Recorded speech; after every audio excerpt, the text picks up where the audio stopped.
Hi అండి. నమస్తే. తెలుగు నవలా శ్రోతలకు లక్ష్మీ కథల ప్రపంచానికి స్వాగతం. ఎద్దరపూడి సులోచనారాణి గారు రచించిన మీనాటు అనే నవలను ఈ రోజు నుంచి వినేద్దామండి.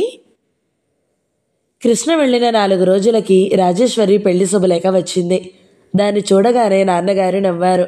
ఆ నవ్వులో చూసావా, ఓడిపోయావు నువ్వు అనే భావం చురుగ్గా ఉంది. అయినా పర్వాలేదు, నా గెలుపు తన గెలుపుగా, నా ఓటమి తన ఓటమిగా భావించే నాన్నగారి ముందు నేను ఓడిపోయినా పర్వాలేదు. మా ఇంటికి నా పేరు మీద వేరే శుభలేఖ రాజు దగ్గర నుండి ఉత్తరం వచ్చింది. రాజు చాలా సిగ్గుపడుతున్నట్టుగా, క్షమార్పణ కోరుతున్నట్టుగా రాసింది. వదినా, ఓడిపోయాను. అన్నయ్యని బాధ పెట్టడం కంటే నీ ముందు ఓడిపోవడమే నాకు ఉత్తమం అనిపించింది. నేను పిరికిదాన్ని, ఎందుకు పనికిరాని దాన్ని. పెళ్ళికి నువ్వు రావని తెలుసు, అయినా వస్తావేమోననే గుడ్డి ఆశతో ఎదురు చూస్తాను.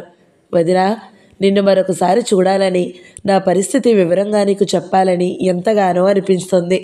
నువ్వు తలుచుకుంటే రాగలవని నా నమ్మకం. నీ కోసం ఎదురు చూసే నీ రాజు. ఆ ఉత్తరం చూస్తే జాలి, విసుగు రెండూ కలిగాయి నాకు. రాజులో ఇటు పూర్తిగా పిరికితనమూ లేదు, అటు తెగింపుతనమూ లేదు.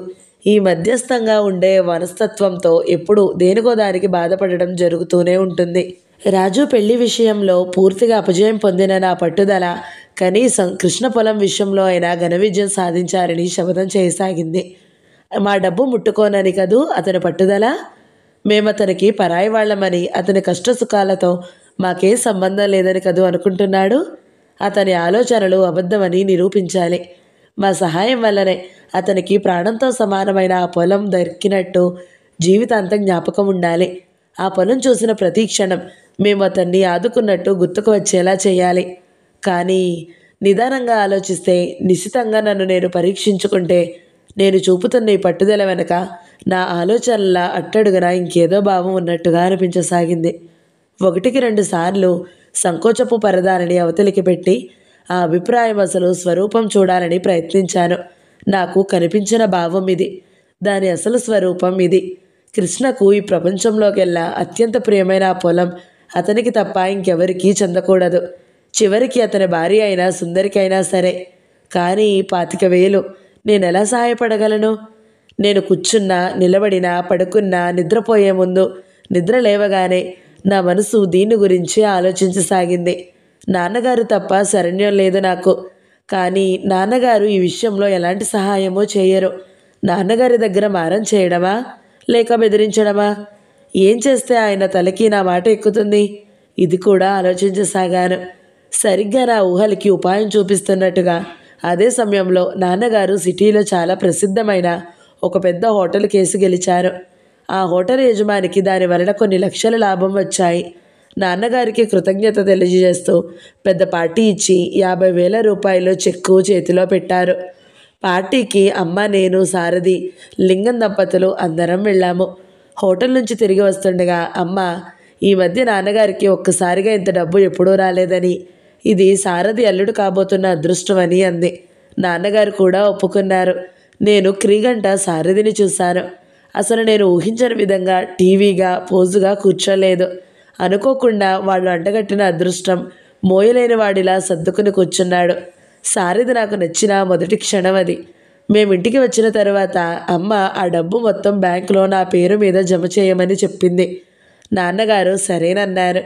నా వైపు తిరుగుతూ, ఇప్పుడు నువ్వు నాకంటే డబ్బున్న దానివి అన్నారు. నేను నవ్వాను. ఆ డబ్బంతా నిజంగా నాకేనా నాన్నగారు అన్నాను. నీకు కాకపోతే ఇంకెవరికి? మీ అమ్మకి ఏదైనా కోపం తెప్పించావంటే మాత్రం ఒక్క కానీ కూడా నీది కాదు అన్నారు. నేను ఆ రాత్రంతా నిద్రపోలేదు. ఇప్పుడు నా పేరు మీద బ్యాంక్లో 50,000 ఉన్నాయి. అందులో నుంచి ఒక్క 25,000 తీసుకుంటే ఏమవుతుంది? ఆ పని చేస్తే త్వరగా చేసేయాలి. లేకపోతే ఈ మొత్తం కూడా ఫిక్స్డ్ డిపాజిట్లో వేసేస్తారు వీళ్ళు. After all 25,000. కావాలంటే వడ్డీ అడగవచ్చు. సాధ్యమైనంత త్వరలో తిరిగి ఇచ్చేస్తాడు కృష్ణ. కానీ అమ్మకి తెలిస్తే? తెలియకుండా ఉండాలంటే నాన్నగారి సహాయం కావాలి. మర్నాడు సాయంత్రం నేను అమ్మ గదిలోకి తొంగి చూశాను.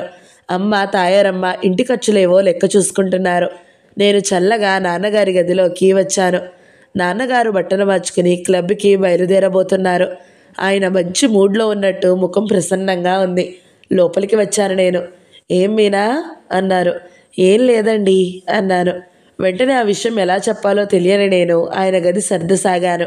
ఆ గదిలో సర్దడానికి కూడా పెద్దగా ఏమీ లేవు. మంచం మీద పడేసి ఉన్న పేపర్ చక్కగా మడిచి టేబుల్ మీద పెట్టాను. టేబుల్ ల్యాంప్ తీసి కాస్త పక్కకు జరిపి పెట్టాను. విడిచిన బట్టలుంటే మడత పెట్టాను. దుప్పటి అంచులు సరిచేశాను. ఏం కావాలో చెప్పమ్మా, ఎంతో అనునయంగా అడిగారు. నాకు నాకు కొంచెం డబ్బు కావాలండి అన్నాను. డబ్బా? మరి చెప్పవేం? ఏం లేదంటావేం? దానికింత మొహమాటం ఎందుకు? ఎంత కావాలి? ఇందా తీసుకో అంటూ పర్స్ తీసి నా చేతికి ఇచ్చారు. నేను పర్స్ తీసుకున్నాను. అది తెరిచి చూశాను. అందులో 100 రూపాయల కాగితాలు 4, 10 రూపాయల కాగితాలు 3, కొంత చిల్లర ఉన్నాయి. పర్స్ మూసి నాన్నగారి చేతికి ఇచ్చేశాను. అదేమిటి, తీసుకోవేం? నాకు ఈ కాస్త సరిపోదండి. సరిపోదా? ఎంత కావాలి? నా దృష్టి నాన్నగారి టై ఒకటి టేబుల్ మీద పడి ఉండడం వైపు తిరిగి చూసింది. వెళ్ళి అది తీసుకుని భద్రంగా మడత పెట్టసాగాను. చెప్పు, ఎంత కావాలి అన్నారు ఆయన. 25,000 అన్నారు. 25,000? దిగ్భ్రాంతి చెందినట్టు చూశారు. అవునన్నట్టు తల ఊపారు. 25,000 నమ్మలేనట్టు అడిగారు. అవునండి, ఎంతో నెమ్మదిగా అన్నారు. 25,000 ఎందుకు? ఏం చేస్తావు? నేను ముందే సిద్ధం చేసుకుని ఉన్న మాటలని అణకువగా అప్పచెప్పాను. ఒక ఫ్రెండ్కి చాలా అవసరం వచ్చింది. అతనికి నేను సహాయం చేయాలనుకున్నాను. అప్పుగా ఇస్తాను. ఎవరా ఫ్రెండ్? నాన్నగారి కళ్ళు చురుగ్గా చూసినాయి. మీకు తెలుసు? నాకు తెలుసా? అవును. మీకు తెలియని స్నేహితులు కానీ ఆప్తులు కానీ నాకెవరూ లేరు. మీరు ఒక క్షణం ఆలోచిస్తే తెలుసుకోగలరు. నేనా? 25,000 నీ దగ్గర నుంచి సహాయం పొందగలిగిన వ్యక్తి ఎవరు? అందులో ఫ్రెండ్ అంటున్నావు నువ్వు. మా ఇద్దరి మధ్య బంధుత్వం ఉన్నా నేను స్నేహానికే ప్రాధాన్యత ఇచ్చాను. స్నేహితురాలిగానే సహాయం చేస్తున్నాను. నాన్నగారికి క్రమంగా అర్థమైనట్టుంది. ఆయన ముఖం గంభీరంగా మారింది. ఎవరు? కృష్ణ సంగతేనా నువ్వు చెప్పేది అన్నారు. అవును. 25,000 ఎందుకో మీరు ఊహించగలరు. పొలం కొనడానికేనా? అవునన్నట్టు తల ఊపాను. క్షణంసేపు నా వైపు రెప్పవాల్చకుండా చూసిన ఆయన తరువాత వెనక్కు తిరిగి అద్దంలో చూసుకుంటూ టై కట్టుకోసాగారు. నేను ప్రాధేయపడుతున్నట్టుగా అడిగాను. నాన్నగారు, కృష్ణ మీ మేనల్లుడు. అది విషయం మర్చిపోకండి. నా స్నేహితుడిగా తలిచి ఆ సహాయం చేయండి. మీకు మీకు కావాలంటే అతని తరపున నేను నోటు రాసి ఇస్తాను. ఏం? నువ్వెందుకు రాసి ఇవ్వడం? అతను ఇవ్వడా? ఓహో, అసలు అతనికి తెలియదు. నేను మీ దగ్గర డబ్బు తీసుకుని మధుసూదనం పినతండ్రి దగ్గరికి వెళ్ళి ఆ పొలం కృష్ణ పేరిట రిజిస్టర్ చేయమని డబ్బిచ్చేస్తాను. కృష్ణ మీద ఒత్తిడి తగ్గుతుంది. అతను నిదానంగా మనకి తీరుస్తాడు. ఈ విషయం ముందు తెలిస్తే ఒప్పుకోడు. అందుకని తెలియకుండా జరిగిపోవాలి. నాన్నగారు కట్టుకుంటున్న టై విప్పేసి పక్కన పడేసి వచ్చి మంచం మీద కూర్చున్నారు. ఆయన ముఖం ఎందుకో హఠాత్తుగా అలసటగా అయ్యింది. నేను ఆయన వైపు ఆదృతగా చూశాను. ఆయన వెంటనే లేచి వెళ్ళిపోయారు. నేను ఆశా నిరాశల మధ్య ఊగిసలాడుతూ అలాగే చాలాసేపు నిలబడిపోయాను. 2 రోజులు గడిచాయి. నాన్నగారికి సమయం దొరికినప్పుడల్లా ఈ విషయం గురించి సాధిస్తూనే ఉన్నాను. ఒక్కోసారి ఎంతో సీరియస్గా మేమిద్దరం మాట్లాడుకుంటుండగా అమ్మో శారదో రావడం జరిగేది. టక్కుని ఈ సంభాషణ ఆపేయాల్సి వచ్చేది. నాకు కంపరంగా ముళ్ళ మీద నిల్చున్నట్టుగా ఉండేది. నాన్నగారు నన్ను సీరియస్గా తీసుకున్నట్టు కానీ నా మాటలకి బొత్తిగా విలువ ఇచ్చినట్టు కానీ కనిపించడం లేదు. నేను ఈ ప్రసంగం ఎత్తినప్పుడల్లా నిర్లక్ష్యంగా విసుగ్గా పట్టనట్టుగా మాట్లాడసాగారు. పోనిద్దో, మన డబ్బు ముట్టుకోనని వాడికి అంత పట్టుదల అయితే బలవంతంగా మనం ఎందుకు ఇవ్వాలి? ఏం, నేను మేనమామని కాదా? కష్టం సుఖం వచ్చి నాతో చెప్పుకోకూడదా? అంత నిర్లక్ష్యంగా ఉన్న మనుషులకి మనం అసలు సహాయం ఎందుకు చేయాలి? వాడి కర్మ వాడినే అనుభవించని. ఈ మధ్య మీ అమ్మతో ఇంట్లో కాస్త హాయిగా ఉంది. దీని మూలంగా నేను గొడవ తెచ్చుకోలేను. నాన్నగారి ధోరణికి నేను విస్తురపోయాను. కృష్ణ అంటే అంత అభిమానం గౌరవం గల నాన్నగారేనా ఈ మాట్లాడేది అనిపించసాగింది. నాకు తెలుసు, అమ్మ నోటికి భయపడి ధైర్యం లేక ఇలాగా దాటవేస్తున్నారు. ఆయన పిరికితనానికి నాకు ఏవగింపు కలిగింది. ఆ ఏవగింపుని వాడి మాటలతో ఆయన మీద విసరడానికి నేనేం జంకలేదు. చివరికి మీలాంటి పిరికి మనుషులకి తండ్రిగా చెప్పుకోవడం నాకు సిగ్గుచేటు. మీలాంటి వాళ్ళకి సంతానంగా పుట్టడం నా దురదృష్టం. ఇది కృష్ణ పొలం సంగతి అయ్యింది. రేపు నాకేదైనా ప్రాణాపాయం వచ్చినా ఇంతే కదూ అనేశాను. నాన్నగారు నా మాటలకి రోషపడలేదు, ఆవేశపడలేదు, నోరు ముయ్యి అనలేదు, నవ్వి ఊరుకున్నారు. నా ఒంటి నిండా కారం రాసుకున్నంత కంపరంగా అనిపించింది. ఆ సంఘటన జరిగిన మర్నాడు కాబోలు నాన్నగారు కోర్టు నుంచి రాగానే నన్ను పిలిచి, లాభం లేదు మీనా, ఆ పొలం ఎవరో కొనేశారట అన్నారు. నేను నీళ్లు గారిపోయాను. ఇది నా రెండో అపజయం. నేను అపజయం పొందానన్న బాధ కంటే కృష్ణకి ఆ పొలం దక్కలేదన్న బాధతో నా మనసు విలవిలలాడసాగింది. తీరని ఆశాభంగం నాకు పిచ్చెక్కేలా చేసింది. రోషంగా చూస్తూ కావాలని సాధ్యమైనంత కటువుగా అన్నాను, నిశ్చింతగా ఉండండి, దాచుకోండి మీ డబ్బును. నేను చెబుతున్నాను, నాకు పెళ్ళైన మరుక్షణంలో ఈ ఇంట్లో కాలు పెట్టను. మీ డబ్బు ఒక్క పైసా కూడా ముట్టుకోను. నా కళ్ళల్లో గిర్రన నీళ్లు తిరిగాయి. గాయపడిన అభిమానంతో తలదించుకుంటూ అన్నాను, ఇన్నాళ్ళు మీ దగ్గర నాకేదో విలువుందని, నా మాటను మీరు ఎంత కష్టమైనా తోసేయరని కలలు కన్నాను. మీలాంటి తండ్రి ఎవరికీ ఉండడని గర్వపడ్డాను. నేను చాలా అదృష్టవంతురాలినని మురిసిపోయాను. ఇది ఒకందుకు మంచిదే అయింది. ఈ విషయం వల్ల నా కళ్ళు తెరుచుకున్నాయి. ఏవో కాగితాలు చూసుకుంటున్న నాన్నగారు లేచి నా దగ్గరికి వచ్చారు. ఒకటి అడుగుతాను, సూటిగా సమాధానం చెబుతావా అన్నారు. నేను తలెత్తి చూశాను. ఆయన కోర్టులో ముద్దాయిని క్రాస్ చేస్తున్నట్టుగా చూస్తూ అడిగారు, కృష్ణకి సహాయం చేయాలని నీకెందుకు ఇంత తాపత్రయం? ఏమిటా ప్రత్యేకత? నా ముఖం ఎర్రబడింది. ఆ గదిలో నుంచి తక్షణం వెళ్ళిపోవాలనిపించింది. అయినా ఎలాగో నిలబడి ధైర్యంగా జవాబు చెప్పాను. ఈ సహాయం కృష్ణ ఒక్కడికే కాదు, మొత్తం మా కుటుంబానికి. ఆ పొలం మీద వాళ్ళందరి భవిష్యత్తులు ఆధారపడి ఉన్నాయి. ఆ కుటుంబంలో అత్తయ్య దగ్గర నుంచి చిన్నవాడైన మధు వరకు అందరూ నాకు సమానమే, ఆత్మీయులే. నాన్నగారు నన్ను నిశ్చితంగా నా మనసులో భావం చదవాలన్నట్టు చూశారు. చూడని నాకేం భయం? నేను రెప్పవాల్చకుండా చూశాను. అంతేనంటావా? కృష్ణ మీద ఇంకెలాంటి ప్రత్యేకమైన అభిమానం లేదంటావా? లేదు, సరేనా? అసహనంగా అన్నాను. నాన్నగారు ఏమనుకున్నారో ఏమో, చేతిలో ఉన్న కాగితాలని ఇవి చూడు ఒకసారి అంటూ నా చేతుల్లో పెట్టారు. అవేవో దస్తావేజుల్లా రాసుకున్న స్టాంపులు. ఏదో కొనడమో అమ్మడమో జరిగిన ఖరారునామా. నేను చదివాను. ఒక్క క్షణం నా గుండెలు కొట్టుకోవడం ఆగిపోయినాయి. మరుక్షణంలో రెట్టింపు వేగంతో కొట్టుకోవడం ప్రారంభించాయి. ఆ కాగితాలేమిటో తెలుసా?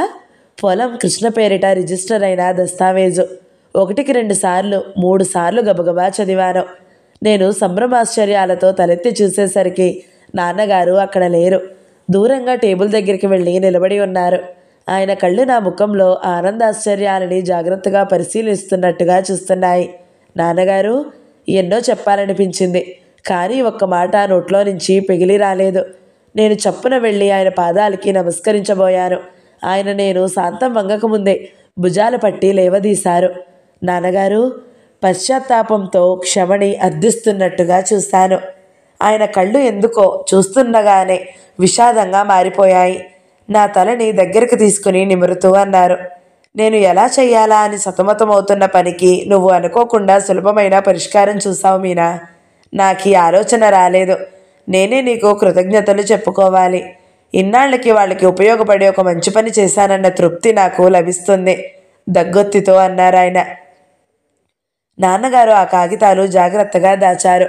ఆ రోజు నేను పొందిన సంతోషం అంతా ఇంతా కాదు. నేను అనుకున్నది సాధించాను. ఆ విజయగర్వం నా నరనరాల్లో చెక్కిలిగింతలు పెట్టి డాన్స్ చేయాలన్నంత ఉత్సాహం ఇవ్వసాగింది. ఆనందం పట్టలేని నేను నా గదిలో చేతులు జాచి గిరగిరా తిరగసాగాను. అమ్మాయి గారు, మీరు కాఫీ తాగలేదు, తాయారమ్మ గదిలోకి తొంగి చూస్తూ అంది. నేను ఆవిడ చెయ్యి పట్టి గదిలోకి లాగి గిరగిరా తిరుగుతూ ఆవిడని తిప్పసాగాను. అయ్యో అయ్యో, ఇదేమిటండి, నాకు అసలు కీళ్ళవాతం, వదలండి వదలండి బాబు, తాయారమ్మ కేకలు పెట్టసాగింది. పకపకలాడుతూ నవ్వుతున్న నేను వదలలేదు. అమ్మ అప్పుడే పైకి వస్తున్నట్టుంది. ఏమిటది, ఏమైంది అంటూ కంగారుగా లోపలికి వచ్చింది. ఆవిడ వెనుక మిస్సెస్ లింగం కూడా ఉంది. అమ్మని చూడగానే నేను టక్కున ఆగిపోయాను. తాయారమ్మ ఆయాసపడుతూ ఆగి, అమ్మాయి గారు, ఇవాళ ఎందుకో చాలా సంతోషంగా ఉన్నారు అంది నడుం సరిచేసుకుంటూ. అమ్మ నా వైపు చూసింది. ఏమిటా చిన్నపిల్లల చేష్టలు మరీను అంది కళ్ళతోనే మందలిస్తూ. నేను తలదించుకున్నాను. అమ్మ దర్శనంతో సంతోషపు పొంగు హఠాత్తుగా నీళ్లు జల్లినట్టు తగ్గిపోయింది. నేను ఎప్పటి మీనాని అయిపోయాను. రాజేశ్వరి పెళ్ళి దగ్గరికి వస్తుంది. నాకెందుకో ఒక్కసారి నిమ్మలూరు వెళ్ళి వాళ్ళందరినీ చూసి రావాలని మరీ మరీ అనిపిస్తుంది. ఒక విధంగా చూస్తే రాజేశ్వరి, మరో విధంగా చూస్తే నేను, ఇద్దరం ఓడిపోయాము. రాజు వాళ్ళ అన్నయ్యకి ఎదురు తిరుగుతానని అంది. తిరగలేకపోయింది. నేను ఎలాగైనా ఈ పెళ్ళి ముడిపడనివ్వను అన్నాను. కానీ ఏం చెయ్యలేకపోయాను. రాజు ఆఖరి క్షణంలో తన అభిప్రాయం ఎందుకు మార్చుకోవాల్సి వచ్చిందో నాకు వివరించాలని తహతహలాడుతున్నట్లే నేను కూడా దాని పెళ్ళి ఆపదలుచుకున్న నా ప్రయత్నాల్ని ఆచరణలో ఎందుకు పెట్టలేకపోయానో దానికి వివరించి చెప్పాలి అనుకుని తప్పిస్తున్నాను. సారథితో నాకు వివాహం ముడిపడితే ఇక ఆ ఊరు కానీ ఆ మనుషుల ప్రసక్తి కానీ ఎత్తే అవకాశం నాకు ఉండనే ఉండదు. అంతేకాదు, నేను నిమ్మలూరు వెళ్ళాలని గట్టిగా అనుకోవడానికి ఇంకో బలమైన కారణం కూడా ఉంది. కృష్ణ పేరు మీద రిజిస్టర్ అయిన పొలం కాగితాలు నా చేతులతో నేనే స్వయంగా అతనికి అందించాలి. ఆ అందించేటప్పుడు చూడు మా డబ్బు ముట్టుకొని అన్నావు, ఇప్పుడేం చేస్తావు అన్నట్టు గర్వంగా అతని కళ్ళల్లోకి చూడాలి. నేను ఇచ్చిన కాగితాలు చూసి అందులో ఉన్న విషయం ఏమిటో గమనించగానే అతని ముఖంలో రంగులు ఎలా మారతాయో స్వయంగా చూడాలనే కుతూహలం ఉన్న నన్ను నిమ్మలూరు ప్రయాణానికి మరీ మరీ కవ్వించసాగింది. ఇన్ని విషయాలు దృష్టిలో పెట్టుకుని ఒక్కసారి ఆఖరిసారి నిమ్మలూరు వెళ్ళి రావాలని దృఢంగా నిశ్చయించుకున్న నేను మెల్లగా నాన్నగారి దగ్గర రాజు పెళ్లి సంగతి ఎత్తాను. నాన్నగారు, రాజు పెళ్ళికి మనం ఎవరూ వెళ్ళకపోతే ఏం బాగుంటుందండి? పేపర్ చూసుకుంటున్న ఆయన మళ్ళీ నేనేదో ఆయన ప్రాణం మీదకి తెస్తున్నట్టు చూశారు. ఎందుకు బాగుండదు? మన రెండు కుటుంబాల మధ్య రాకపోకలు లేవని అందరికీ తెలుసు అన్నారు. అది ఇదివరకు సంగతి. మొన్న నేను వెళ్ళి వచ్చిన తర్వాత ఆ పరిస్థితులు మారాయి కదా. నాన్నగారు క్షణంసేపు నా వైపు దీర్ఘంగా చూశారు. కళ్ళజోడు సరిచేసుకుంటూ నీ మనసులో ఉన్న అసలు సంగతి ఏమిటో చెప్పేయి అన్నారు. మీరు రాజు పెళ్ళికి వెళ్ళండి. నేనా? అవును. నాన్నగారికి ఈ మధ్య పనుల ఒత్తిడి చాలా ఎక్కువగా ఉంది. ఆయనకు తీరిక ఉండదని నాకు బాగా తెలుసు. నేను వెళ్ళను అన్నారు. ఎందుకని? 1-2 రోజులే కదండి. లేదు మీనా, 1-2 రోజులు కాదు, 2 క్షణాలు కూడా నేను ఆ ఇంటి గుమ్మం ఎక్కను. నేను ఆ ఇంటికి జన్మలో వెళ్ళనని నీ మీద ఒట్టు వేయించి మీ అమ్మ మాట తీసుకుంది నిట్టూర్పు విడుస్తూ అన్నారాయన. నేను కొత్త విషయం వింటున్నట్టు చూశాను. మీ అమ్మకి ఏ రోజు ఆ మాట ఇచ్చానో ఆ రోజునే నేను వాళ్ళకి చచ్చిపోయిన వాళ్లతో సమానమయ్యాను. ఒక్కోసారి ఎంత వద్దనుకున్నా గుండెలు పిండుతున్నట్టుంటుంది. ఇక్కడ 2 చేతులా నేను ఇంత సంపాదిస్తున్నాను, ఇంత సుఖం అనుభవిస్తున్నాను. అక్కడ అది పిల్లలతో ఎంత అవస్థపడుతుందో అని క్షణక్షణం గుర్తొచ్చేది. ఇంకా నయం, అది చాలా అదృష్టవంతురాలు కాబట్టి సవతి కొడుకైనా వాడు చిన్నప్పటి నుంచి ఇంటి భారం అంతా నెత్తిన వేసుకున్నాడు. కళ్ళారా ఒక్కసారి కమలాన్ని, పిల్లల్ని చూసుకోవడానికి కూడా కాకుండా పోయింది నాకు. నాన్నగారి మాటల్లో ప్రతిధ్వనిస్తున్న ఆవేదన నా గుండెల్లో కదిలినిచ్చినట్టు అయ్యింది. ఆయన్ని అనునయంగా ఎలా స్వాంతనపరచాలో తెలియని నేను క్షణంసేపు అలాగే నిలబడిపోయాను. ఆయన ఆ ప్రసంగం అంతటితో అయిపోయినట్టుగా మళ్ళీ పేపర్ చూసుకోసాగారు. నేను గదిలో అటు ఇటు చూశాను. నా దృష్టి డ్రెస్సింగ్ టేబుల్ మీద ఉన్న దువ్వెన మీద నిలిచింది. నాకు 14-15 ఏళ్ళు వచ్చే వరకు నాన్నగారికి తలదువ్వడం సరదాగా ఉండేది. ఆయనది అస్సలే బట్టతల, జుట్టు చాలా తక్కువగా ఉంటుంది. నేను దువ్వుతానంటే వద్దని బ్రతిమలాడేవారు. నేను బలవంతంగా దువ్వేదాన్ని. అది మా ఇద్దరి మధ్య ఒక ఆటగా ఉండేది. ఒక్కోసారి ఆయనకు మంట పుట్టి, నా తల్లిగా, నా అమ్మగా నీకేం కావాలో చెప్పు, ఇస్తాను, ఆ దువ్వెన మాత్రం పక్కన పెట్టు అనేవారు. నేను కావాలనుకున్న లిస్టు అంతా ఏకరువు పెట్టేదాన్ని. ఈ మధ్య నాన్నగారు మరీ బిజీ అయిపోవడంతో, నేను పెద్దదాన్ని అయిపోవడంతో ఈ ఆట కాస్త మర్చిపోయినట్టుంది. నాన్నగారు పేపర్ చూసుకుంటున్నారు. నేను వెళ్ళి దువ్వెన తెచ్చాను. నేను ఆయన కుర్చీ వెనుక నిలబడి తలదువ్వసాగాను. లాభం లేదు మీరా, నేను వెళ్ళను నిమ్మలూరు అన్నారాయన. పోనీ నేను వెళతాను. నువ్వా? అవును. ఏం? మనిద్దరిలో ఎవరైనా ఒకటే. నేను వెళితే అత్తయ్య చాలా సంతోషిస్తారు. ఊళ్ళో వాళ్ళు కూడా ముచ్చట పడతారు. నువ్వెలా వెళ్తావు? విస్మయంగా అడిగారాయన తలెత్తి చూస్తూ. మీరు పంపించదలుచుకుంటే మార్గం అదే దొరుకుతుంది. ఆయన చేతిలో ఉన్న పేపర్ తీసి విసురుగా పక్కన పడేశారు. ఇదిగో, నువ్వెప్పుడో మీ అమ్మకి నాకు పెద్ద పోట్లాట తెచ్చిపెట్టేలా ఉన్నావు అన్నారు. పోట్లాట అంటూ వస్తే ఎప్పుడో వచ్చేది మీకు. నాకు తెలుసు, మీరు అమ్మతో ఎప్పుడూ పోట్లాడరు. 2 చేతులా కలిస్తేనే గాని మూతరాదు. నాన్నగారు నవ్వేశారు. అంతలోనే గంభీరంగా నవ్వుతూ అన్నారు. లాభం లేదు. నీతో వాదనకి దిగితే నేనే ఓడిపోతాను. మీ అమ్మకు తెలియకుండా నువ్వు నిమ్మలూరు వెళ్ళడం అసంభవం. కాబట్టి ఆ ఊహే మానుకో. ఆయన మళ్ళీ పేపర్ చేతుల్లోకి తీసుకున్నారు.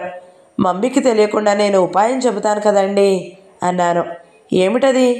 ఎల్లుండి మీరు మద్రాసు వెళ్తున్నారా లేదా? వెళుతున్నాను. నేను మీతో వస్తాను. నువ్వా? వచ్చి అక్కడ నన్ను రైలు ఎక్కించండి. బెజవాడ వెళ్తాను. అక్కడ నుంచి నేను ఒంటరిగా సరాసరి నెమ్మలూరు వెళ్ళిపోగలను. పెళ్ళి అయిపోగానే నేను తిరిగి మద్రాసు వచ్చేస్తాను. అక్కడ నుంచి ఇద్దరం వచ్చేద్దాము. అప్పుడు నేను నెమ్మలూరు వెళ్ళి వచ్చినట్టు ఎవరికి తెలుస్తుంది? నాన్నగారి కళ్ళల్లో ప్రసన్నం లాంటిది కనిపించింది. మంచి ఆలోచనే. సరే, నాతో మద్రాసు వస్తానని మొదట మీ అమ్మని అడుగు. ఆవిడ ఒప్పుకుంటే అప్పుడు చూద్దాం. ఓహో, నేను అడగను. నేను అడిగితే మొదటే చెడుతుంది. మీరే అడగండి. మళ్ళీ నా తలకే తెస్తున్నావు? ఇది ఆఖరిసారి. ఇంకెప్పుడు మిమ్మల్ని దేనికి బాధ పెట్టను. ఏది కావాలని అడగను. నాన్నగారు, తళుక్కున మెరుపులాంటి ఆలోచన వచ్చినట్టుగా పిలిచాను. ఏమిటన్నట్టు చూశారు. సారథి సాయంత్రం భోజనానికి వస్తున్నాడు. అతనుండగా అడగండి. అమ్మ ఏమీ అనదు అన్నాను కంఠం తగ్గించి రహస్యంగా చెబుతున్నట్టుగా. నాన్నగారు బుద్ధిమంతుడైన చిన్నపిల్లాడిలా తలూపారు. రాత్రి అయింది. సారథి భోజనానికి వచ్చాడు. మమ్మీ మాతో పాటు కూర్చోలేదు. తాయారమ్మ అందిస్తుంటే మాకు వడ్డిస్తుంది. అలవాటు చొప్పున సారథికి కొసరి వడ్డించి బలవంతంగా తినిపిస్తుంది. నాన్నగారు సారథి లోకాభిరామాయణంగా రాజకీయాల్లో దిగారు. పాలిటిక్స్ సంగతి ఎత్తితే నాన్నగారికి ఇక మరో ధ్యాస ఉండదనే సంగతి నాకు బాగా తెలుసు. దాదాపు మా భోజనాలు అయిపోవస్తున్నాయి. నాన్నగారి ధోరణి చూస్తే అసలు నేను చెప్పిన సంగతి పూర్తిగా మర్చిపోయినట్టుగా ఉంది. నేను మాటిమాటికి ఆయన వైపే చూడడం ప్రారంభించాను. కానీ ప్రయత్నం పూర్తిగా వ్యర్థమైంది. ఆయన అసలు నా వైపు చూడడం లేదు. నాకు ఒళ్ళు మండింది. ఏడుపు వచ్చినంత పనైంది కూడాను. కానీ ఏం చేయడం? ఇక లాభం లేదు అనిపించింది. అమ్మ పెరిగిన కోసం లోపలికి వెళ్ళినప్పుడు, నాన్నగారు ఇటు చూడండి, ఇదేమిటో చెప్పండి అంటూ అన్నంలో మెడ్రాస్ అనే అక్షరాలు రాశాను. నాన్నగారితో పాటు సారథి కూడా నేను రాస్తున్న వైపు చూశాడు. నాన్నగారికి వెంటనే గుర్తుకు వచ్చినట్టు లేదు. అర్థం కానట్టు చూశారు. ఏమిటది అన్నారు. మెడ్రాస్. కుతూహలంగా చూస్తున్న సారథి తను కనిపెట్టేసినట్టుగా రేశాడు. మెడ్రాసా? ఓ అవును కదూ, మెడ్రాస్. నేను మర్చిపోయాను అన్నారు నాన్న. నేను కన్నార్పకుండా ఆయన వైపు చూశాను. ఆయన గుర్తుకు వచ్చినట్టు తలూపారు. సారథి మా ఇద్దరి ధోరణి ఏమిటో బొత్తుగా అంతుపట్టని వాడిలా విచిత్రంగా నా వైపు నాన్నగారి వైపు మార్చి మార్చి చూడసాగాడు. మెడ్రాస్ ఏమిటి? అంది అమ్మ పెరుగు తెచ్చి మాకు వడ్డిస్తూ. నాన్నగారు తలగొక్కున్నారు. ఒకసారి నా వైపు చూసి పెరుగు కలుపుకుంటూ, మీనా నాతో ఎల్లుండి మెడ్రాస్ వస్తుందట. నేను వద్దంటుంటే వినడం లేదు అన్నారు. ఆయన అడిగిన ఆ తీరు నాకు చాలా ఆశాభంగం కలిగించింది. ఒళ్ళు మండిపోయింది. నా పోరు పడలేక మొక్కుబడి తీర్చుకోవడానికి ముక్కను పెట్టుకుని అప్పచెప్పినట్లుగా ఉన్నాయి ఆ మాటలు. నాన్నగారి ధోరణి చూస్తే అసలు నేను నెమ్మలూరు వెళ్ళడం అనేది ఆయనకు ఇష్టం లేనట్టు అనిపించింది. అమ్మ నా వైపు తిరిగి, అవునా అంది. నేను భయపడుతున్నట్టుగా కళ్ళు రెపరెపలాడించి చూశాను. తరువాత అన్నం కెలుకుతూ చిన్న గొంతుకుతో ఎంతో భయభక్తులున్న దానిలా, అవును మమ్మీ, ఇక్కడ చాలా బోరుగా ఉంది. 2 రోజులు అలా తిరిగి వస్తే ఆ పైన ఎలా ముగించాలో తెలియక మింగేసినట్టే కావాలని మాటలు మింగేశాను. అమ్మ ఏమనుకుందో ఏమో, నా వైపు ప్రేమగా చూస్తుంది. దానికేం భాగ్యం అంది. సారథి వైపు తిరిగి, మీకు కూడా వీలుంటుందా? వీలుంటే ఇద్దరూ సరదాగా వెళ్ళిరండి. అక్కడ నుంచి తిరుపతి వెళ్ళి దర్శనం చేసుకుని రావచ్చు. అందరూ పెళ్ళి అయిన తరువాత వెళితే మీరు ముందే వెళతారు అంతే అంది నవ్వుతూ. నేను గతుక్కుమన్నాను. శారదా మాతోనా? అతను నా వైపు చూశాడు. నా గుండెల్లో రాయి పడ్డట్టు అయ్యింది. సారథి మాతో రావడం, నేను నెమ్మలూరు వెళ్ళాలనుకున్న క్షణాలు, తప్పనిసరిగా అతనితో కలిసి తిరగడం, ఏడుపు ముఖంతో ఉసూరు అనుకుంటూ హైదరాబాద్ తిరిగి రావడం, ఇవన్నీ చకచక సినిమాలో రీలులా నా కళ్ళ ముందు తిరిగినాయి. నా వైపు చూసిన సారథి అన్నం కలుపుకుంటూ, ఓహో నాకు వీలు కాదు, ఇంకెప్పుడైనా వీలుంటే చూస్తాను అన్నాడు. అమ్మయ్యా, నా గుండెల మీద నుంచి పెద్ద బరువు దింపేసినట్టు అయ్యింది. అమ్మ సగం నిష్ఠూరంగా సగం నవ్వుతూ అంది, చూసారా, ఎంతైనా ఆ తండ్రి కూతుళ్ళు ఇద్దరూ ఒకటి.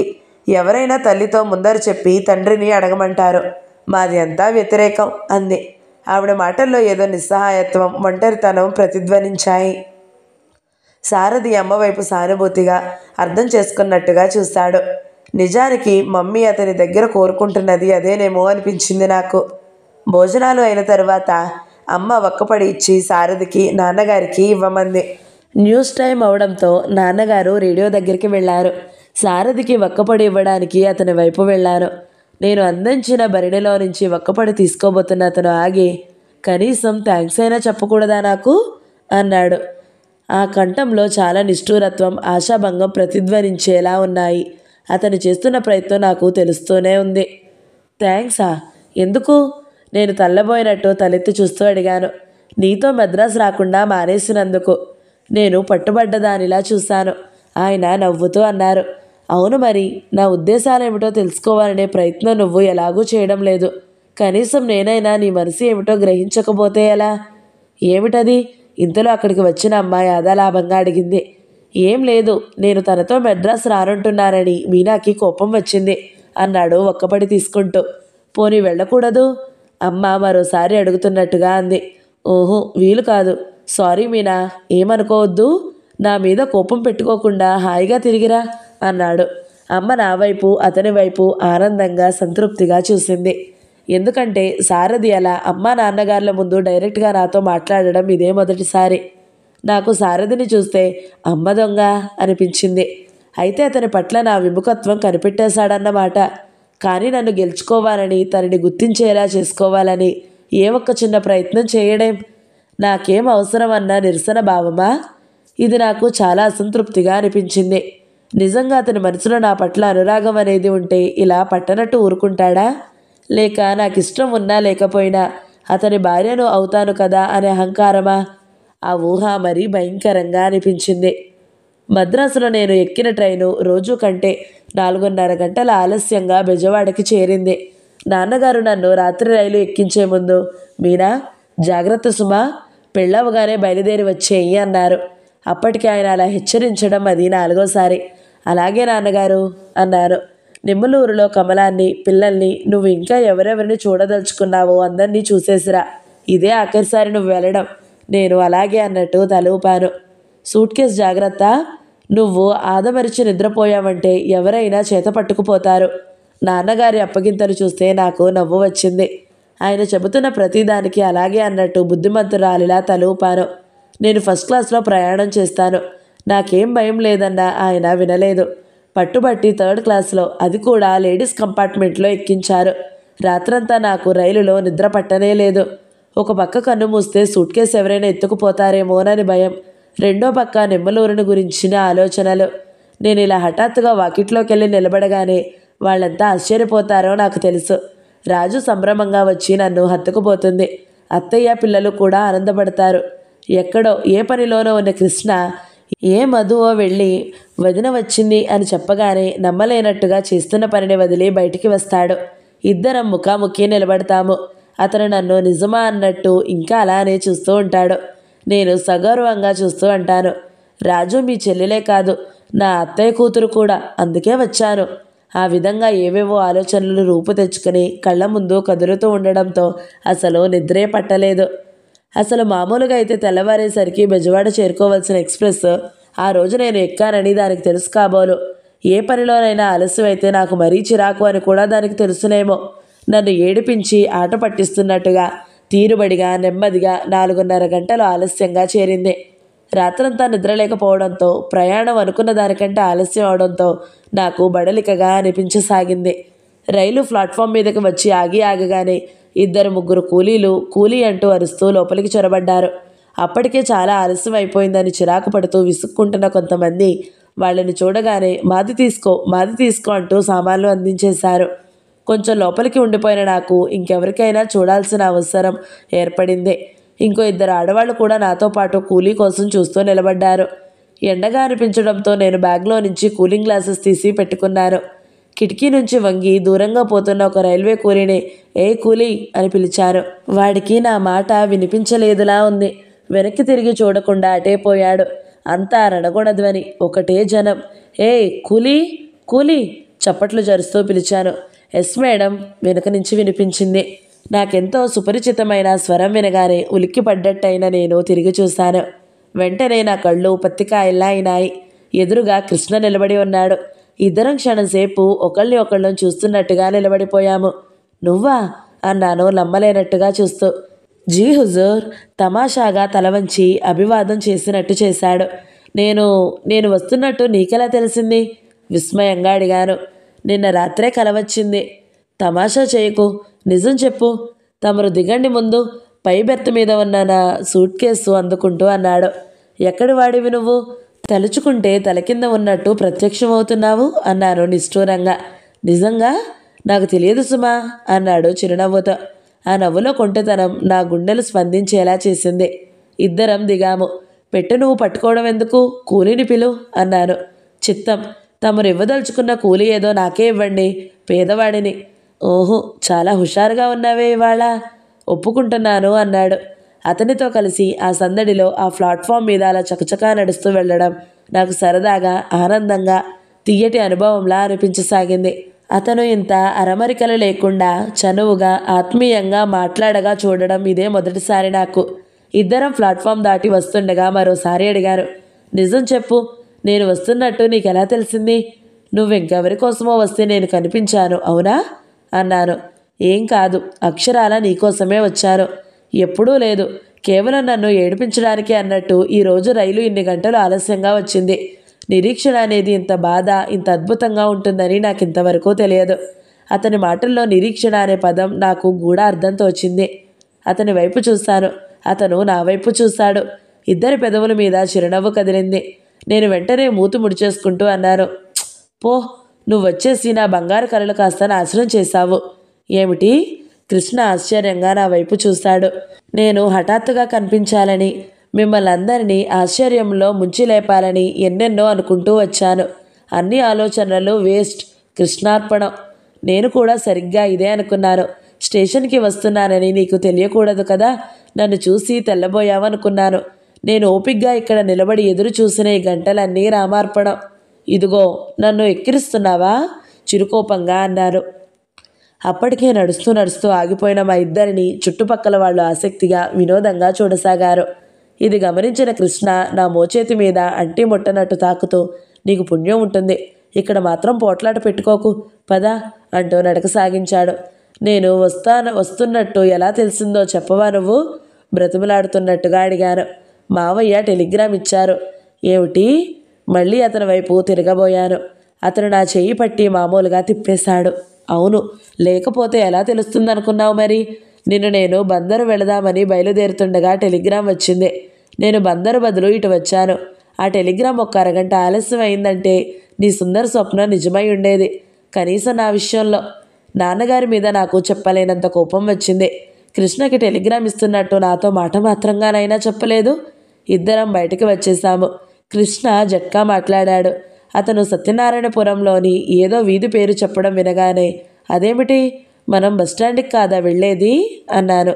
కాదు, నాకు బజార్లో పనుంది, అది పూర్తి చేసుకుని సాయంత్రం బస్కి వెళదామన్నాడు. ఇద్దరం ఎక్కాము. జట్కా కదిలింది. గుర్రానికి కళ్ళెం ఉన్న పంచకళ్యాణిలా పరిగెత్తుకున్నట్లుగా అనిపించింది నాకు. బండి అతను తప్పుకోండి, జరగండి అని అరుస్తూనే కర్ర చక్రంతో పెట్టి టకటకా శబ్దం చేయసాగాడు.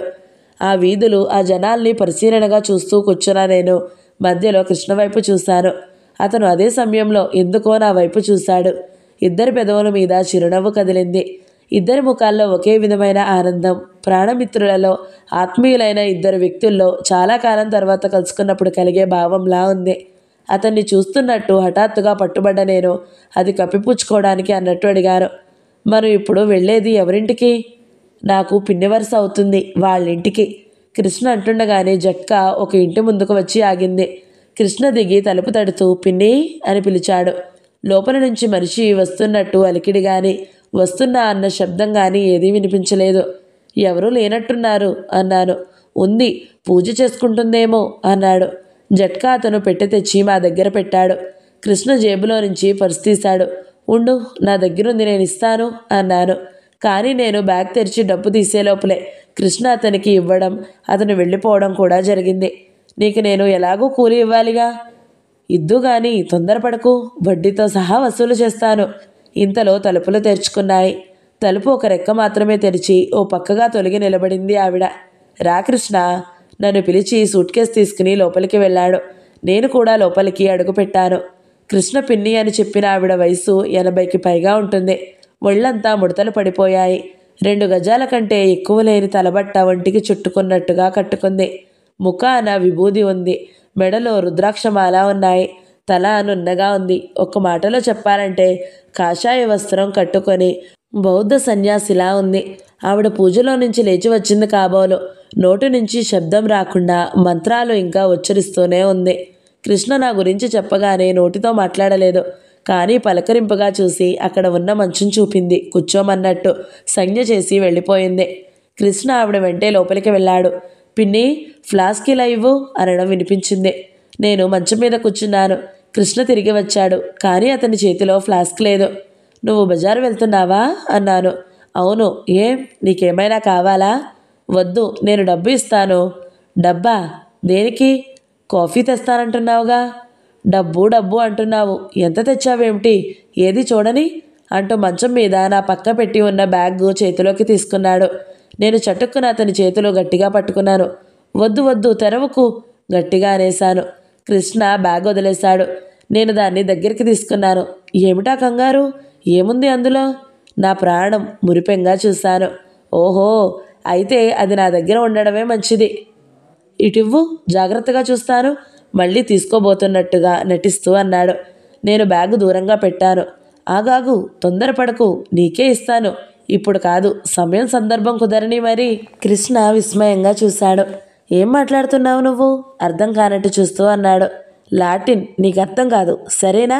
వెళ్ళు, నాలిక బయటపెట్టి వెక్కిరిస్తూ అన్నాను. కృష్ణ క్షణంసేపు నా వైపే తదేకంగా చూసి వెళ్ళిపోయాడు. 5 నిమిషాల అనంతరం నేను లేచి పెట్టి తీసి బ్యాగ్లో ఉన్న కాగితాలు అందులో చీరల అడుగున భద్రపరిచాను. ఇంతలో పిన్నిగారు వచ్చింది. ఆవిడ పూజ అయిపోయినట్టుంది. తెల్లటి గ్లాస్కో పంచ కట్టుకుంది. ప్రయాణం బాగా జరిగిందా అమ్మా? స్నానం చేస్తావేమో, చెయ్యి అంది. నిద్రలేమితో, ప్రయాణపు బడలికతో చిరాకుగా విసుగ్గా ఉన్న నాకు తల మీద స్నానం చేస్తేనే కానీ హాయిగా ఉండదు అనిపించింది. పెట్టెలో నుంచి బట్టలతో పాటు షాంపూ సీసా తీసుకుని బాత్రూంలోకి వెళ్ళాను. దాదాపు అరగంట తర్వాత తడి జుట్టు తుడుచుకుంటూ బయటికి వచ్చిన నా వంక బామ్మగారు ఆశ్చర్యంగా చూసింది. అదేమిటే అమ్మాయి, తలంటు పోసుకుంటానంటే కుంకుడుకాయలు కొట్టి ఇచ్చేదానిగా, సబ్బుతో రుద్దుకున్నావా? నాకు అలవాటేనండి అన్నాను చిక్కు తీసుకుంటూ. ఇంతలో కృష్ణ వచ్చాడు. బామ్మగారు మా ఇద్దరికి టిఫిన్ పెట్టి కాఫీ ఇచ్చింది.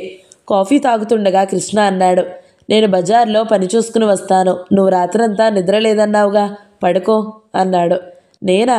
అలా వేళగాని వేళలో నిద్రపోయే అలవాటు నాకు లేదు. నువ్వు బజారుకు వెళితే ఇక్కడ నేను ఒక్కదాన్ని ఏం చెయ్యాలి? గోళ్ళు కొరుక్కో నవ్వుతూ అన్నాడు. ఓహు, లేవు. ఏం తోచకపోతే నాకు మనుషుల్ని కొరికే ప్రమాదం ఉంది, జాగ్రత్త అన్నాను బెదిరిస్తున్నట్టుగా. చచ్చాంపో, అయితే బయలుదేరు నాతో, నిజంగానే బెదిరిపోయినట్టు చూస్తూ అన్నాడు. ఇద్దరం బయలుదేరాము. కృష్ణ ఏవేవో కొన్నాడు. అందులో ఎక్కువగా బట్టలే ఉన్నాయి. ఒక్కొక్క రకం బట్టలకి ఒక్కొక్క షాపు తిరిగాము. రాజుకి ఖరీదు గలవి 2 మంచి పట్టు చీరలు కొన్నాడు. అత్తయ్యకి, పిల్లలకి, పెళ్లివారికి పెట్టాల్సిన బట్టలు రకరకాల ఖరీదుల్లో కొన్నాడు. బట్టల రంగులు, డిజైన్లు, వాటి నాణ్యం, పరిశీలన, ఇది చూడడంలో అతనుకున్న అభిరుచికి నేను అబ్బురపడ్డాను. నాకు అసలు తెలిసినంత వరకు మా అమ్మ తప్ప ఇంకెవరికి ఇలాంటి సామర్థ్యం లేదు. నేను ఊరికే ఇతని వెంట ఉండేదాన్ని. అన్నీ అతనే చేసుకున్నాడు. మధ్య మధ్యలో ఇది ఎలా ఉంది అంటే నన్ను సంప్రదించినట్టు అడిగేవాడు. బాగుంది. నేను చెప్పిన ప్రతిదీ బాగుంది అంటావేం? బాగున్నప్పుడు కాదనాలా? అలా సాగిపోయేది మా సంభాషణ. ప్యాకెట్లు అన్నీ కలిపి చాలా అవడంతో నేను కొన్ని పట్టుకున్నాను. టైంకి జరజరా పాకిపోయినట్టుగా చూస్తుండగానే 2 అయ్యింది. పద పద, చాలా ఆలస్యం అయిపోయింది, నేను చూడనే లేదు అన్నాడు కృష్ణ. ఇంటికి తిరిగి వస్తుండగా అన్నాను, ఈ ఊరి మీద నేను ప్రయాణం చేయడం ఇది 3వసారి. ఒక్కసారి కూడా ఆగలేదు. నాన్నగారు ఎప్పుడూ చెబుతుంటారు, దుర్గకుడి చాలా బాగుంటుందని. చూడడం పడనే లేదు అన్నాను. కృష్ణ నా మాట విన్నాడో లేదో, లేక విని ఊరుకున్నాడో, ఎలాంటి వ్యాఖ్యానం చేయకుండా ఊరుకున్నాడు. ఇంట్లో గుమ్మం దగ్గర కాలు పెడుతుండగా రుసరుసలాడుతున్నట్టుగా అన్నాను. మంచివాడివే. నేను కాస్త అలా ఊరు చూసినట్టు ఉంటుందని వస్తే నీ లగేజ్ అంతా నా చేత మోయించావు. చాలా తెలివిగలవాడివి. పొద్దున నా పెట్టె పట్టుకున్నందుకు ప్రతిఫలంగా ఇవన్నీ నా చేత పట్టించుకుని వచ్చావు, అవునా? కృష్ణ నా వైపు తిరిగాడు. అతని కళ్ళు చురుగ్గా నా ముఖంలో భావం చదవడానికి ప్రయత్నించినాయి. నేను సీరియస్గా చూడబోయి పక్కన నవ్వాను. అదృష్టవంతురాలివి అన్నాడు చిరునవ్వుతో తలుపు తట్టుతూ. ఎందుకు? నీ వెంట పెట్టెలు మోసుకొచ్చినందుకా? కాదు, అంత హాయిగా నవ్వగలుగుతున్నందుకు. ఏ చీకు చింత లేని వాళ్ళే అంత స్వచ్ఛంగా నవ్వగలుగుతారు. పిన్నిగారు తలుపు తెరవడంతో మా సంభాషణ ఆగిపోయింది. ఇంతసేపు చేశారేమ్రా? తిండి తిప్పలు మాట మర్చిపోయారా? చేసినవన్నీ చల్లారిపోయినాయి, రండి రండి అంది ఆవిడ. నిజమే, నాకు ఆకలి మాట మర్చిపోయినట్టుగానే ఉంది. పిన్నిగారు మా ఇద్దరికి పక్క పక్కన పీటలు వేసి వెండి కంచాలు పెట్టి భోజనం వడ్డించింది. ఇద్దరం కూర్చున్నాము. పిన్నిగారికి మా నాన్న తెలుసట, చిన్నప్పుడు చూసిందట. ఇప్పటికీ విషయాలేవో చెబుతూ వడ్డిస్తుంది. అన్నం తింటుండగా నాకు పొలమారింది. కృష్ణ నెత్తి మీద తట్టబోయి ఆగి, తల మీద కొట్టుకో అన్నాడు. పాపం, వాళ్ళమ్మా నాన్న తలుచుకుంటున్నారు కాబోలు అంది పిన్నిగారు. ఓహో, కాదులే పిన్ని, తలుచుకునే వాళ్ళు వేరే ఉన్నారు. కృష్ణ నా వైపు కొంటెగా నవ్వాడు. నాకెందుకో నవ్వు రాలేదు. నేను చాలా సంతోషంగా ఉన్నాననుకుంటున్న ఈ సమయంలో సారథిని జ్ఞాపకం తెచ్చినందుకు రవ్వంత కోపం కూడా వచ్చింది. పిన్నిగారు నేతిగిన్నె కోసం అటువైపు తిరిగింది. నేను చేయి చాచి కృష్ణ చేతి మీద గట్టిగా గిల్లాను. అబ్బా, కివ్వుమన్నట్టుగా అన్నాడు. ఏమిట్రా? ఆవిడ కంగారుగా వెనక్కు తిరిగింది. కృష్ణ తలగొక్కుంటూ, ఏం లేదు పిన్ని, నాలికి కొరుక్కున్నాను అన్నాడు. అవునవును, ఎవరైనా తిట్టుకుంటున్నారేమో, నువ్వు నాతో కూర్చుని ఇలా సరదాగా కబుర్లు చెబుతున్నావని వాళ్ళకి తెలిసిందేమో అన్నాను. వాడిని తిట్టేవాళ్ళు ఎవరే అమ్మా? వాడిని తిడితే కళ్ళు పోతాయి. ధర్మరాజు కృష్ణ వంక ఆప్యాయంగా చూస్తూ అంది. అయినా మావయ్య కూతురిని, నీతో కాకపోతే ఇంకెవరితో సరసమాడతాడు అంది మళ్ళీ. హఠాత్తుగా కృష్ణ ముఖం ఎందుకో సీరియస్గా అయిపోయింది. తరువాత అతనేమంత ఎక్కువగా మాట్లాడలేదు. భోజనాలు అయిన తర్వాత వచ్చి మంచం మీద కూర్చున్నాడు. కృష్ణ పెట్టె దగ్గర కూర్చుని తెచ్చిన ప్యాకెట్లన్నీ వరుసగా సర్దుతున్నాడు. ఇప్పుడు మన కార్యక్రమం ఏమిటి? ఇంకా బయలుదేరడమేనా అన్నాను. ఓహో, నువ్వు కొద్దిసేపు పడుకో, నేను మళ్ళీ బజారుకి వెళ్ళి వస్తాను. ఇంకొకటి కావాలి. నేను వస్తాను. వద్దు, ఎండగా ఉంది, నేను 10 నిమిషాల్లో వచ్చేస్తాను. అట్టే ఆలస్యం అవ్వదు. కూర్చున్న నేను మెల్లగా వాలి దిండు మీద చెంప అనేలా పడుకున్నాను. పక్క నుంచి కనిపిస్తున్న కృష్ణ ముఖం వైపు తదేకంగా చూడసాగాను. నేను అతన్ని చూస్తుంటే ఆ రోజు నెమ్మలూరులో సాయంత్రం వేళ దొడ్లో కూర్చుని నా కాళ్ళు ఒళ్ళో పెట్టుకుని ముళ్ళు తీసిన సంఘటన కళ్ళ ముందు మెదిలింది. ఎందుకో గాని ఇతనితో గడిపిన ప్రతి నిమిషం నాకు మనసులో గాఢంగా నాటుకుపోయినట్టుగా గుర్తుంది. అతని వైపు అలా చూస్తుండగానే బడలికగా ఉన్న నా కళ్ళు మూతలు పడ్డాయి. నిద్రపోకూడదు అనుకుంటూనే ఉన్నాను. నిద్ర పట్టేసింది. అలా ఎంతసేపు పడుకున్నానో తెలియదు. ఉన్నట్టుండి మెలకు వచ్చింది. చటుక్కున లేచి కూర్చున్నాను. నా ఎదురుగా కృష్ణ లేడు. మంచినీళ్ళు కావాలటే అమ్మాయి? అక్కడ గడప దగ్గర కూర్చుని భగవద్గీత చదువుకుంటున్న పిన్నిగారు అడిగింది. కృష్ణ ఏడి? బజారు వెళ్ళాడు, చాలాసేపు అయింది. మళ్ళీ దిండు మీద తలవాల్చాను. నిద్ర మత్తుగా బద్ధకంగా ఉన్న నాకు మళ్ళీ నిద్ర వచ్చేసింది. కొంతసేపటికి నా చెవి మీద ఏదో గరగరా పాకినట్టు అయింది. నిద్రమత్తులో చేతిలో తోసేశాను. మళ్ళీ పాకింది. ఈసారి గట్టిగా తోసేశాను. ఆ పాకుతున్నది దాని భాగం సగం నా చేతిలో చిక్కింది. ఇంకా మేల్కో రాలేదా? పక్క నుంచి వినిపించింది. వెంటనే కళ్ళు తెరిచాను. కృష్ణ కుర్చీలో కూర్చుని ఉన్నాడు. అతని ఎడమ చేతిలో అంతవరకు చదువుతున్నట్టుగా పేపర్ ఉంది. కుడి చేతితో పొడుగాటి తొడిమ ఉన్న ఎండిపోయిన చామంతి పువ్వు ఉంది. దాని రెక్కలు సగం ఊడిపోయి ఉన్నాయి. నేను చేయి తెరిచి చూశాను. నా చేతిలో ఎండిపోయిన చామంతి రెక్కలు సగం ఉన్నాయి. కృష్ణ ఎండిపోయిన పువ్వుని నా చెవికి మళ్ళీ తాకించాడు. నా ఒళ్ళు జలధరించినట్టు అయింది. చెవి చేత్తో మూసుకుని చప్పున లేచి కూర్చున్నాను. ఏమిటి సరసం అన్నాను కోపంగా. సరసం కాదు, నిన్న లేపడం నాకెలాగో తెలియలేదు. టైం ఎంత అయిందో చూడు అన్నాడు. బాప్రే, ఎంతసేపు నిద్రపోయాను? నువ్వు వచ్చి ఎంతసేపు అయింది? కంగారుగా చూస్తూ అన్నాను. ఎక్కడి వాడివి నువ్వు? ఈ లేపేది ఇంకొంచెం ముందుగా లేపకూడదు? వాడు వచ్చింది ఇప్పుడేలేమ్మా. వచ్చి స్నానం చేశాడు, నిన్ను లేపాడు. పిన్నిగారు అందుకుంది. ఆవిడ వరుస చూస్తే కృష్ణ మీద ఈగ వాలనిచ్చేట్టు లేదు. త్వరగా వెళ్ళి స్నానం చేసిరా, నేను కాఫీ తాగకుండా నీకోసం కూర్చున్నాను అన్నాడు కృష్ణ. నేను చకచకా 10 నిమిషాల్లో స్నానం పూర్తి చేసుకోవడమే కాకుండా జడ కూడా వేసేసుకున్నాను. అంత చకచకా తయారవుతున్న నన్ను చూసి నాకే ఆశ్చర్యం వేసింది. అమ్మ ఎప్పుడో ఒట్టి జిడ్డు మొకంది. ఇంత ఆలస్యం చేసే మనిషి ఎక్కడా చూడలేదు. ముఖం కడుక్కురావే అంటే 3 గంటలు అని అమ్మ విసుక్కోవడం గుర్తుకు వచ్చింది. చల్లటి సాయంత్రం వేళ ఎక్కువగా తెల్లటి బట్టలు, అవి కూడా నూలువి అయితే నాకెంతో ఇష్టం. అందుకే తెల్లటి ఫుల్ వాయిల్ చీర కట్టుకున్నాను. దాని మీద ఈ మధ్య అమ్మ పొడుగ్గా ఉన్నట్టుండే పూల కొమ్మల పెయింటింగ్ చేసింది. తెల్లటి తెలుపు మీద ఆకుపచ్చ, గులాబీ రంగు కలిసి ఆ పూల కొమ్మలు చాలా అందంగా ఉన్నాయి. నేను రెడీ, ముందు గదిలోకి వస్తూ అన్నాను. బామ్మగారు కాఫీ తెచ్చి ఇచ్చింది. పేపర్ పక్కన పెట్టి కాఫీ కప్పు అందుకున్న కృష్ణ తదేకంగా నా వైపే చూడడం గమనించకపోలేదు. నాకెలాగో అనిపించింది. ఆ చూపును నాకు తెలుసు. మనిషిలో ఒంపు సొంపుల్ని నకసిక పర్యంతం పరీక్షించడం అది. సారథి అప్పుడప్పుడు ఇలాగే చూస్తుంటాడు. కానీ అతని చూపుల్లా కృష్ణ చూపులు నాకు కంపరంగా అనిపించలేదు. ఏదో చెక్కిలి గింతలు పెట్టినట్టుగా ఉన్నాయి. ఇంకొంచెం అందంగా, ఇంకా కొంచెం వయ్యారంగా నిలబడాలి అనిపించింది. ఏమిటి అలా చూస్తున్నావు అన్నాను దబాయిస్తున్నట్టుగా. చీరని చాలా బాగుంది అన్నాడు కాఫీ తాగుతూ. ఒక నిమిషం నా మనసు తీవ్రమైన ఆశాభంగానికి గురి అయ్యింది. వట్టి అడవి మనిషివి, నీకు అంతకంటే టేస్ట్ ఏం తెలుసులే. చీరలు చూడదలుచుకుంటే ఈసారి హైదరాబాద్ వచ్చినప్పుడు నాతో చెప్పు. బాంబే బజార్లకి తీసుకువెళ్తాను. అక్కడ అందమైన చీరలు బొమ్మలకి కట్టి ఉంటాయి. ఇంతకంటే చాలా బాగుంటాయి. కృష్ణ పక్కన ఒక్కసారి నవ్వాడు. నవ్వుతావెందుకు? ఏం లేదు, నేను టాక్సీ తీసుకువస్తాను. కప్పు కింద పెట్టి నవ్వుతూ అని టాక్సీ కోసం వెళ్ళిపోయాడు. నేను ఒక క్షణం కాఫీ తాగడం మానేసి కనుబొమ్మలు ముడిచి అతను వెళ్ళిన వైపే చూస్తూ అలాగే నిలబడిపోయాను. అతను ఎందుకు నవ్వాడో నిజంగా నాకు అర్థం కాలేదు. 10 నిమిషాల్లో టాక్సీ వచ్చింది.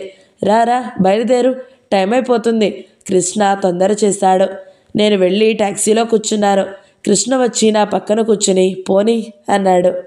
మీనా 2 పార్ట్ 1 సమాప్తం. ఈ వీడియో మీకు నచ్చినట్లయితే లైక్ చేయండి, షేర్ చేయండి, మంచి కమెంట్ పెట్టండి. ఇలాంటి మరిన్ని వీడియోల కోసం మన ఛానల్ని సబ్స్క్రైబ్ చేసుకోండి. ఎవరైనా మొదటిసారి మన ఛానల్ని చూస్తున్నట్లయితే మన ఛానల్ని సబ్స్క్రైబ్ చేసుకోండి. Thank you so much for watching. నమస్తే.